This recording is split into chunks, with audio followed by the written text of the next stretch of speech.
Hi, it's Fias Tarot. Hello, Sagittarius placements. This is your January money and love reading. Okay, so yeah, again, before tayo mag-start, kung hindi ka pa nakakapag-subscribe, please do subscribe and hit the notification bell para lagi po tayo maging updated sa mga mangyayari pa lang. Okay? And syempre, kung may tanong po pagdating sa private reading, just message me sa akin pong FB page for more info.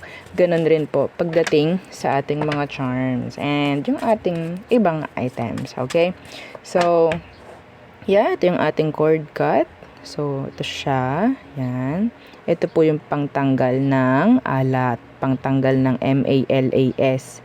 Okay, pangtanggal po ng blockage sa inyong mga energy, sa frequency nyo, para mas madali, mas magaan ang pasok, okay, ng mga biyaya, ayan, mga ganyan. Okay, and magsisilbi siyang blockage pagdating naman sa mga negative. Okay, so yan po, ha. And, yung ating 2-in-1 Love and Money Bracelet. So, ito naman siya.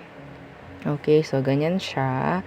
So, meron siyang mga citrine stone dito sa paligid-ligid niya. Okay? Hindi naman kaalakihan, pero yes, yung citrine stone niya is genuine. Okay? So, citrine stone po is a money magnet. Okay? The merchant stone, yung ating citrine. No, and syempre, yung ating granter necklace. By the way, kung ikaw lalaki, gusto mo nito, pwede mo siyang ilagay sa red pouch. Okay? Kasi charm naman to, hindi naman siya talaga like jewelry. Okay? So, ginawa lang na nasa ganyang form, nasa bracelet form. Yeah, kung gustong isuot, ganyan. Pero, yeah, ang charm naman, kahit hindi isuot, basta lagi lang malapit sa'yo, no? Nasa blusa mo, yan, mga ganyan. Okay yun. So, ito naman yung ating granter necklace. Okay, dito ka pwedeng mag-wish, dito ka pwedeng mag-manifest. Okay, so magkaiba sila. Dito kasi, siya mismo magbibigay sa'yo kung anong pwede, kung anong dapat. Hindi ka makapag-wish, pero yes, maganda namang ibibigay sa'yo in terms of money and love. Okay, so kung single ka, yes, pwede to. Yeah. And ito naman, dito ka pwede nga ulit mag-wish, mag-manifest, and siya yung mag-grant. Okay? Deserve mo, walang downtime. Okay? Kung deserve mo, yung wini-wish mo, no downtime. Kung may blockage ka, again, sa frequency at energy mo, so medyo may stuck doon yung mga wini-wish at binamanifest mo. Na-stuck doon sa energy. So, kawawa naman. No, pwedeng masira ng masira dahil sa mga evil eye rin na pwedeng naibabato sa'yo kung sakali. Okay? So, doon kasi tumatama una ang evil eye sa frequency. Okay? Tsaka siya magmamanifest sa'yo physically or kung ano man. Ganun po yun. No, yung ating mga evil eye protection is all available. So, ito siya. Ito sila. Ito yung ating necklace. Napakasimple lang nito. Oo, napakaliit lang. This is unisex po, ha. Ganyan lang siya, oh. Okay? Simple. Hindi natin kailangan na sobrang malalaki or what. Yan, ganyan siya. Meron siyang mga stones and meron din doon sa kanyang center. Ganun rin itong ating ring. Okay, so meron din siyang mga stone dyan. Pareho to. Okay? Madalas, pinapurchase to pareho kasi parang magkamukha daw sila. Parang ganun. Depende, oo, sa client. And yeah, pwede naman yun. Excuse me. And syempre, ito pala is, ang tawag dito, adjustable, no? And, yeah, available rin ang ating mga, ating, tawag dyan, cleansing kit. Okay, yung cleansing kit is available para sa inyong mga charms and crystals, kung meron man. And yung ating attracting spray. So, for money and love din yun, no? Ito siya. Okay, so yan. Meron tayong dalawang scent. Ang hawak ko is Embrace Me. Yung isa naman is Chase Me. Okay, so this is 50 ml by the way. Nasa box siya kaya hindi ko maipakita. Okay, so yeah, good for money and love po yun, ha. Attracting spray. So makakapag close deal ka, yan yung ganyan. May chance, okay? So makakakuha ka ng maraming sales customers, clients, yan. And yung ating healing oil, napakagaling pagdating po sa mga masasakit sa katawan, yan, mga ganyan. Excuse me. Yung mga hirap sa matulog, yan, okay? Pwede sa inyo. And marami siyang benefits. Okay, so doon na lang po sa PM. Kasi kung dito natin sasabihin niya, nabutin tayo ng 1 oras. Oo. Kung isa-isahin natin talaga yung mga benefits ng mga to. So, yung papyaw na lang, yung parang overall, diba? So, let's start the reading for you, Sag. What's for you? Anong meron ngayong January 2026? Anong meron? Anong papasok sa'yo sa energy mo? Sagittarius placements, Sun, Moon, Rising, Venus. Sagittarius, January 2026. Okay, abundance. To manifest, share the video. Para ma-manifest sa energy mo, sa'yo. Share mo lang yung video. Okay, kasi dapat tulong-tulong. Maraming makakita, maraming makaalam nung energy na meron under your zodiac. Okay, so abundance. So, ikaw, kung ayaw mo ito ma-manifest sa'yo, wag mo share yung video. Ganun lang naman kasimple. Okay, so abundance. So, may nalaglag. Job offer. May chance na magkaroon ng offer pagdating po sa career or sa work mo. Ganyan. Meron din ditong follow-up. Okay. So, ibalik ko. So, ano pang meron? For Sagittarius this January, a huge decision. Okay. Iba dito, pwedeng pagdating sa pamemera, mga ganyang bagay. I'm hearing increase, raise, merit,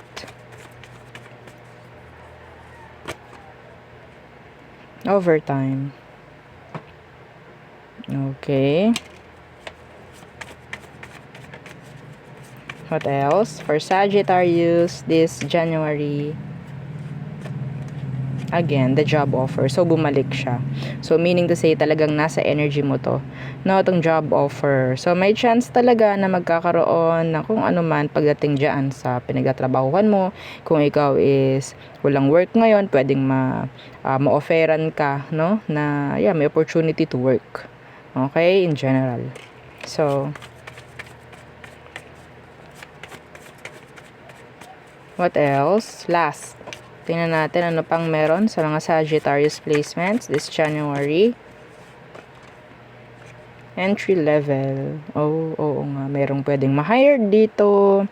Okay, merong mga siguro mga sisimulan or masisimulan. Okay, this is nice. Like stepping stone. Parang ganun. Okay, some of you, pwedeng mag-enter ka sa business. Na mag-business. Kahit maliit man yan, may chance. Okay? So, may offer. Ako nakikita. So, maganda yung energy pagdating sa kaperahan mo, no? Oo. So, there's this abundance. Unang-una, energy abundance. So, again, to manifest all of this. Okay? Para mag-manifesto sa energy mo na nanonood. Oo. Ikaw na nanonood, just share the video. Okay? So, yun lang. Let's see. Let's go sa iyong love. Okay, love reading. So, unahin natin mga singles, what's coming in this January. Single Sagittarius. Anong meron sa mga singles? Meron bang darating this January? Or wala? Anong meron when it comes to love? For Sagittarius. Okay, so the world. For me, this is all about, sabihin natin, completion, acceptance. Anong meron dyan sa world? The Three of Wands in reverse. Okay, I think this is energy po ng surrendering. Okay, it's like hindi pagpilit pagdating po sa pakikipag-connect or what. Yeah, see, there's no effort. So, siguro, I think, advice rin ito sa iba sa inyo kung anong kailangan mong i-surrender pagdating po sa love. Okay, if you're single. Yes. Kailangan mo munang i-surrender to. Huwag mo munang masyadong pakaisipin. Huwag mo masyadong paka-stressin yung sarili mo. Okay? And let universe do the work. Okay? So, yun. So, let's see. Pagdating naman sa current. Sa current. Nakakonect mo, Sag. Okay. Tingnan natin. Ito specific ha. Anong situation nyo nung kakonect mo ngayon? Anong situation nyo? And let's see kung anong meron. Situation mo nung kakonect mo. Okay. So, I think meron ditong nasusunod. Nagko-control. Yeah. I'm hearing control. I'm hearing energy ng dyan, one-sidedness, mga ganyang bagay. Okay, may na-under rin, mga ganyan. Let's see. Anong mangyayari? Meron ditong sunod ng sunod lang. Meron ditong utos lang din ng utos. Ganto gawin mo, ganto, ganyan. Ako lang masusunod.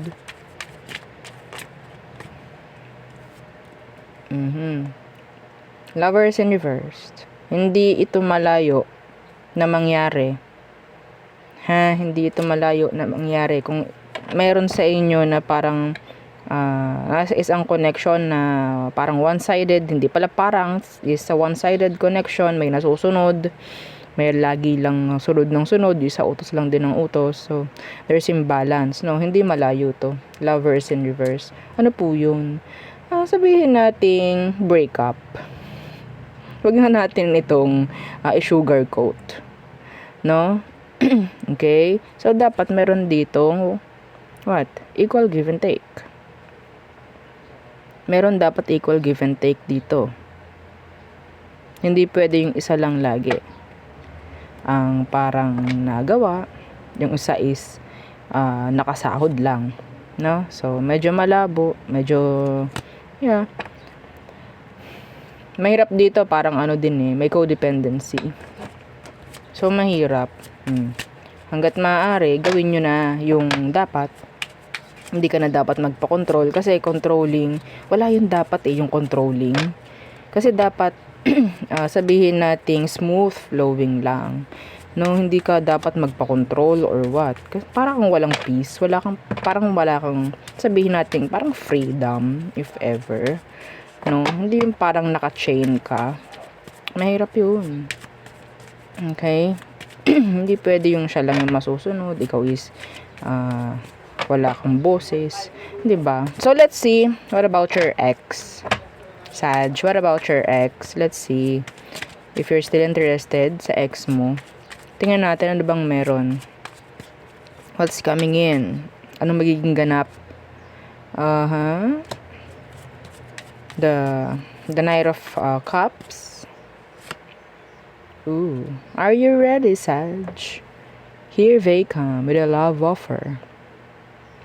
Here they come with a love offer, especially if they're a water sign. Cancer, Scorpio, and Pisces. Now they're like thinking about reaching out. Are you ready? Makikipagayos to. Water and air. Yes, water and air. Okay, so there, yung akin nakikita. So next, so again, this is not timeless. Okay, because for me, timeless is useless. Yeah. Kaya merong nakalagay na date or month. So, ito, for January lang. Okay, so let's see. All signs, Aries through Pisces. Okay. Aries through Pisces. There you go. So, Aries, they're attracted. Some of them, they want another chance. Okay. A new beginning could be. Taurus, they're juggler. Gemini, too hot and cold. Cancer, they have options. Okay? So, Leo, feeling intimidated. Yeah. So, Virgo, I think andun yung energy ng para siyang naglalaylo. No effort. No. So, Libra, trying to avoid you. But they can't. May reason siya. Okay? So, Scorpio, they have a lot of blockages. Some of you, kung ikaw is ikaw is binlock ni Scorpio, may chance na meron tong iba, may option. Okay. Sagittarius, there's this energy of communication, open communication, clarity, closure if ever, answers. Capricorn, they want your attention. Aquarius, they're being sneaky, deceptive. Some of them, they're watching you. You're doing things na parang napaka-silent. Okay, so Pisces, self-centered. They're being practical, sa tingin ko sa ngayon. Parang pang sarili lang ang iniisip niya. Okay, so there, yun ang aking reading for you, Sagittarius placements. Again, please don't forget to like, share, and subscribe. And follow our FB page and use the nating YouTube channel na nasa description box below. Again, thank you. Goodbye.